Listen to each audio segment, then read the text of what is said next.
or otherwise known as suck, squeeze, bang, blow.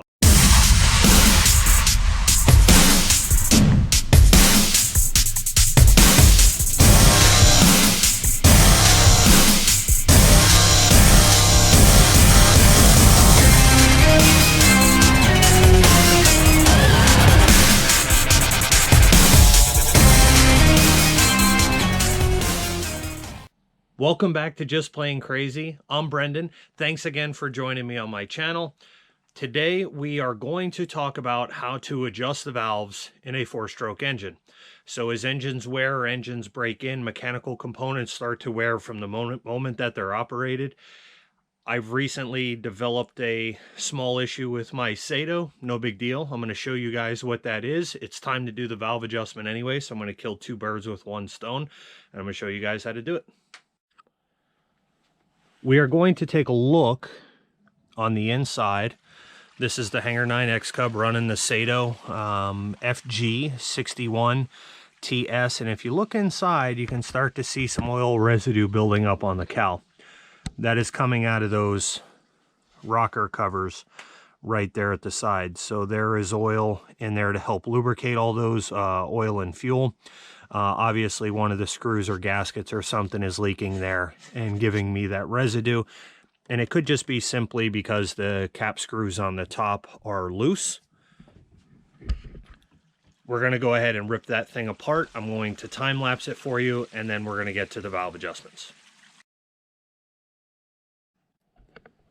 All right, as we take a look here, now that we have the cowl off, what do we see? You can see a lot of the oil and fuel residue up here in the firewall around this area. This is a good reason why we epoxy this stuff. This is a mix of thinned epoxy and rubbing alcohol. So I take a 5-minute epoxy, mix it with about a quarter of the mix with rubbing alcohol, and we smear it in the firewall to seal this. So if this wasn't sealed in here, all this stuff would have soaked into the wood and started to ruin it. Also, most of the stuff around the edges, you know, you would like to be sealed also so it doesn't get sucked into the plane and do the same thing. As we look up here at the bottom, it really appears like this lower rocker cover is really where my issue is coming from. Saito recommends every 2 hours of use, I believe it was, that you go through and actually adjust the valves, recheck the bolts on these things. I'm about 2 hours in. This isn't a big tragic issue. We're going to go ahead and get those rocker covers off. Let's take a look. Now that the rocker covers are off, you really get a good look here of what's going on. And as you look around that rocker cover, which I hope you guys can see that going back in, you see that oil residue right there. So you can tell it was definitely that lower rocker cover that was giving me the issue, because as we look up top, you don't see any oil up there. So it's not like it was up there and running down. It was coming out of this one. It also appears on this Saito like they use a lower rocker cover gasket and not here on the upper one. On any engine, we have your rocker arms, you have your valves and valve springs. Now this is the intake right here coming off the carburetor. So this is the intake coming in, which makes this your intake valve. This is going to be your push rod, and this is going to be your adjuster. So we are going to turn that set screw there right after we loosen this. And we are going to be checking the clearance in between the rocker and the top of the valve. Down here on the bottom, you have your exhaust valve, which will line up here to the port. Sometimes with normal automotive engines, they will actually have different clearances in between intake and exhaust. The differences in clearance, obviously one valve runs hotter than another. On any engine, anytime you go to adjust valves, we're talking about an RC airplane engine, a 4-stroke in this case. When we go to adjust those valves, you always want the engine cold. Obviously metal expands as it heats up, and it contracts as it cools down. So cold room temperature, 70 degrees down here in the layer today, that's exactly where we want things to make these baseline adjustments. Some of the things that we are going to need, I like to have a clean towel for work surface. Try and keep things together, make sure you don't lose them. These caps, whether they're soft aluminum, plastic, whatever yours are made out of, you can crack them if you tighten things down too much. And you'll notice on these, there is a copper sealing washer on that thread. So we do want to clean all this stuff up before we put it back together. I'm a firm believer oil leaks breed more oil leaks, and we don't want mess everywhere.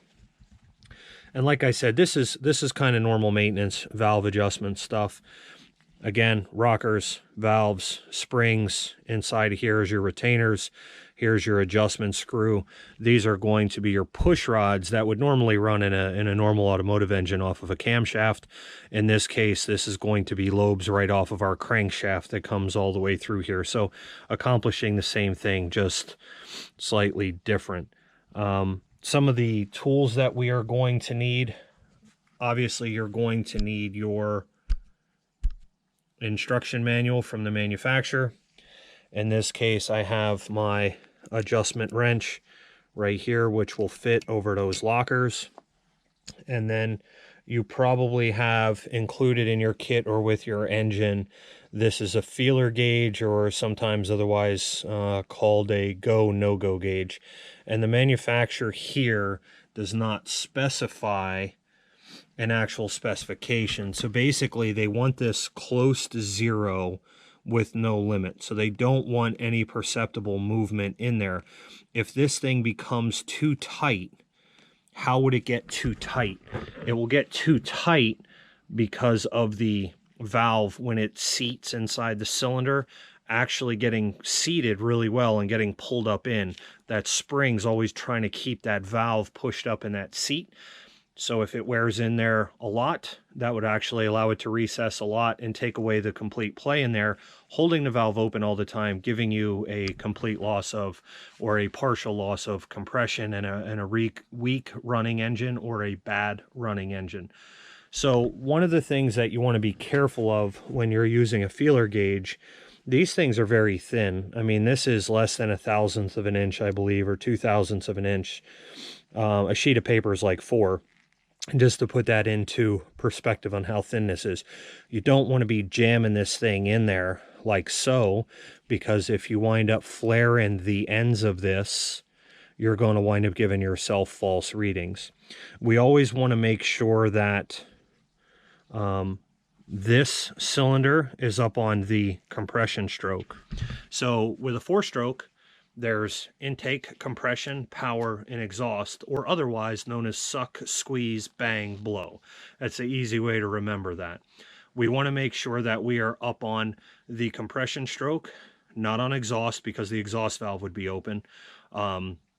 So 2 go up, 2 go down. Intake and power go down. So compression and exhaust go up. Obviously, the difference is going to be on 2 of them. You wind up with valves being open, either intake or exhaust. On compression, all right, both valves are going to be closed, and that's what we want to make sure of. So sometimes you can take your spark plug out and literally see in the inside and watch the piston, which is what we are going to do. We're going to watch the piston to come up, and we are going to watch for no rocker movement. And then we know we're up on the compression stroke. We're going to go ahead and make sure that we have clearance here, just like enough to make sure that it's not holding the valve open, but enough that that gauge doesn't go in there and flop around. And as always, for safety, we make sure that all the battery and ignition is completely disconnected. You don't ever want to do this with a prop on and wind up having no lubrication on any components, which would cause them to wear excessively or fail, or otherwise, you know, accidentally have something start up here. As far as this mess goes, we are going to get to cleaning that up using alcohol and some rubbing alcohol on a rag. So let's get to it. I'm going to turn this thing over now so you guys can see it. So remember, this is intake, this is exhaust, and I took the spark plug out, so there's very little compression here. So at this point you can see there's the exhaust turning as I go counterclockwise in my rotation. So the push rod comes up, you see the valve goes down. That means we are coming up on the exhaust stroke. So remember, intake, compression, power, exhaust, which means now the piston's going to start traveling down. You will see the intake push rod start to move. The intake valve will start to move. So that means that valve was open. That was our intake. Valve stops. And now we will watch for that piston. Now, one of the tricks that some guys use, they will go ahead and they will place a screwdriver in here and they will watch when that piston comes up, the screwdriver stops moving. I don't like shoving stuff in the cylinder. That's not a great idea, but it does functionally work. The other thing that now is a good time, you can go ahead and if you wanted to check the gap on your spark plug as well, take a look at the plug, see how it's operating. You can see on the inside of this thing, it is not completely carboned up. It has a nice brownish appearance to it. You're going to see a little bit of carbon buildup in there, which is completely normal. If it was really lean, that thing would be very white on the inside and very, very clean. If it was too rich, it would be really carboned up in there. So I really like the mixture settings on this Saito. At this point, I think the plugs look good. So let's get into adjustment. I want you to take a look here at what we see. So this is the exhaust valve. Again, just look. You can see we're up on compression. And when you look at the spacing, if you can see that spacing in there, you can see this thing is not supposed to fit in there. That is not the appropriate amount of spacing. So if you think that these things are good and they don't need to have valves checked, that's not the case. And if you look at the intake side, this thing fits a little bit more snug. Now, according to our directions, the correct gap for this is close to 0 with no limit. Obviously, we don't want it 0 because as things expand, it's just going to hold them open. And then the piston touching the valves is like you kissing your cousin. It just don't work, right? So we want to go ahead and we want this to have a little bit of play. I think that this is a 0.1 millimeter. I think that this is what we're going to use just for our gauge. So I know I'm not 0. I know I have a little bit. And again, they show you the directions how to do this. So we are going to loosen this one up and we are going to tighten this up. And when we talk about power, if you can't open your exhaust valve, imagine you trying to get in another breath, but you only partially exhale what's already in your lungs. Remember, if you can't get the garbage out, you can't get the new air in. The next thing I want you to keep in mind about our valve adjusting process, we are close to 0, but there is just a hair in there. As I turn this adjustment screw right there, I cannot take that off and then just go ahead and take my wrench and tighten that up. That's no good, because when you do that, you're going to turn the adjuster down in here and you are going to change this gap. So keep in mind, whenever you go to tighten things up, check, check, triple check, but you want to make sure that you hold the adjuster tightly. And then you want to go ahead and snug this thing up. You don't want to turn and add more pressure in there. And from where I was, this will be phenomenally better as far as run-wise. Again, these engines need a little bit of TLC. Once you have it snugged up, you can go ahead and add a little more. Don't go crazy here. You don't want to break this stuff, all right? And again, check, check, triple check. Remember, not jamming this thing in there. It should slide in. easily. Ideally, the right thing to always do is kind of place it in there, make your adjustment, and slide it out. But because I checked so many times, it doesn't work. But don't get jammy with the thing. All right, now we're just going to go up here to the top one. And again, there's too much play up there. So we're going to take this one and loosen this up here. You can leave that thing on there if you want. Put that in there. Get this piece. Put it in. And we're going to turn it. A little bit of pressure, drag on this thing coming out. We're going to hold that adjuster. We're going to snug that nut up. Again, as long as that thing barely fits in and out of there, I'm good. So we're close to zero. That thing's snugged up. Again, I know I'm on compression stroke here. So before we start buttoning up, I'm going to make sure snug fit. Make sure snug fit. I like it. Make sure there's no debris. Make sure your gasket surfaces are all cleaned off and wiped off. And then we are going to go ahead and snug those things up in there. And I think I'm also going to take just a minute drop of thread locker on here just to prevent these things from backing out and loosening up again, which I believe contributed to my oil leak. We will check the gap in our spark plug to make sure everything is good there. And if you wanted to, I mean, these NGKs, they're only like $6. These are the CM6s, the same ones the DA50s use. You can go ahead and check these things. And if you really want to, replace them. They're only $6. It's not a big deal. You can replace them as often as you want to prevent you from having to pull it back apart. So here's the next tip I'm going to give you guys. When you go to install, I put in a new spark plug in here while I'm in here. You can see on the inside there is a rubber holder, insulator, support, whether neoprene rubber or whatever that thing is made of, clips onto the spark plug.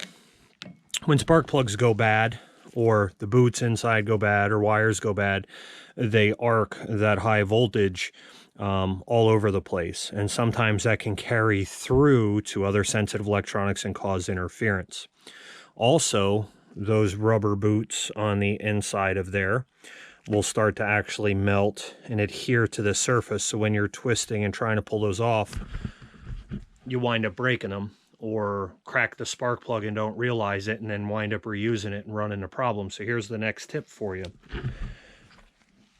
What we use is called Dielectric tune-up grease. This is a isolator or an insulator, but it also works as a, I don't know, I don't want to use the word lubricant, but that's what I'm going to say. So what we want to do is you want to take a very small amount of this stuff on a toothpick. Trying to get this into the camera. Just a little bit, right like that, not much. And I'm going to take my boot here and I'm just going to smear it around the inside. Now, what that's going to do, number one, is it's going to prevent the boot from melting the spark plug, so it will come off easier. No, it won't fall off because the retaining clip on the plug boot is what holds it on there. But it also helps to prevent that high voltage from arcing its way down the plug should there be a problem. So anytime you take, and this goes for your regular car that you drive too, if you ever put plugs in it, same exact theory. If you ever remember you can't get plug boots off of stuff, it's because somebody didn't use a little bit of dielectric grease in there. So kind of a tip here for you. Let's get back to it.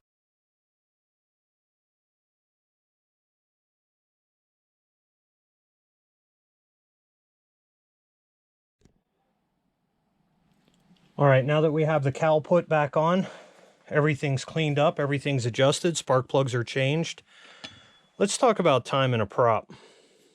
As you go back together with this, we talked about the compression stroke. The compression stroke is where we made all of our adjustments. The compression stroke is the pressure you feel in the engine when you go to flip start this thing. When you go to flip start an engine, if that's what you do, you want to be able to have the prop at the right location for that to happen. If you are somebody that pre-drills for a DA 50, 60, you know, anything that uses multiple prop bolts, you have to determine that before you drill it. And that's what drilling a prop really is all about. For these, they use a center hub and a lock nut. So when we position this thing, I want to make sure that I tighten it down on that compression stroke. And I want to make sure that I have the flip where I want that pressure to actually be. So what we're going to do is we're going to install the spinner back plate. We're going to install the prop nut. And again, you're going to kind of feel by turning this thing over where that compression stroke is going to start to hit on this engine. So you want to make sure we got this snug enough just to have that pressure. And you see that was the compression stroke. As we go around, there was the others. And again,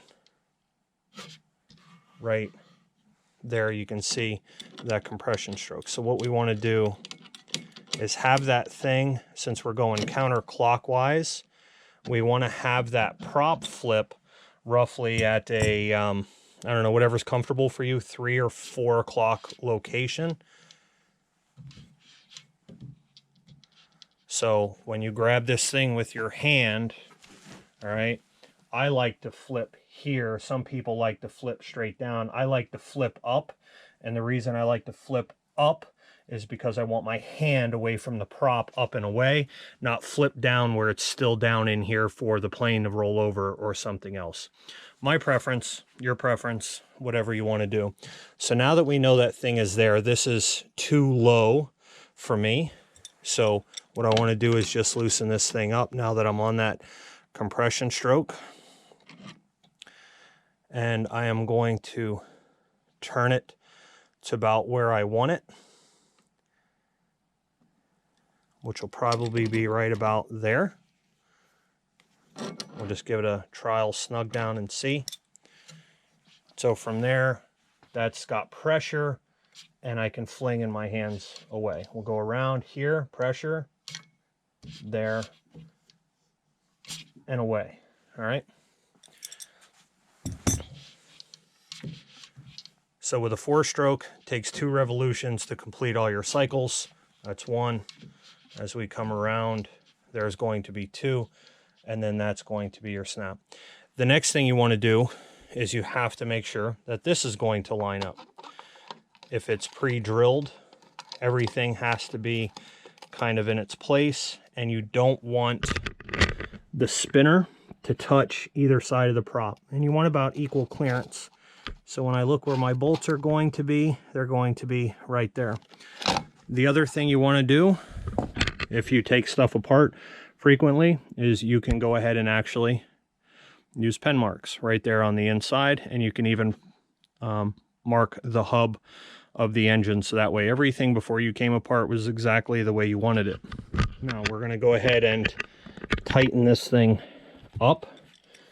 And as always, you want to make sure that it's nice and tight, because the last thing you want is this thing to come loose on you.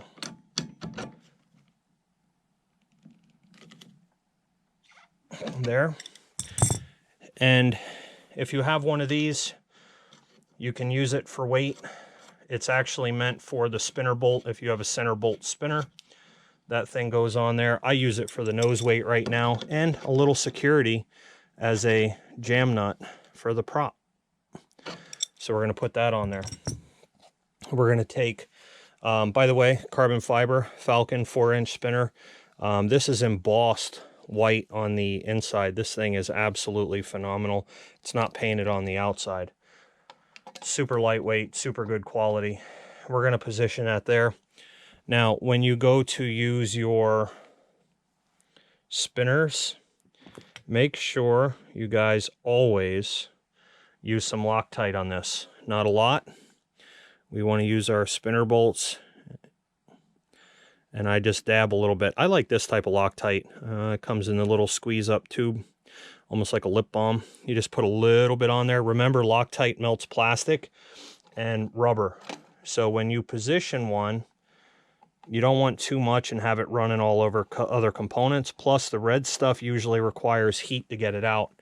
And I will not tighten up any of those until I have all of them in place. Once they are all set in place, we're going to tighten this up, and we are done with our adjustments.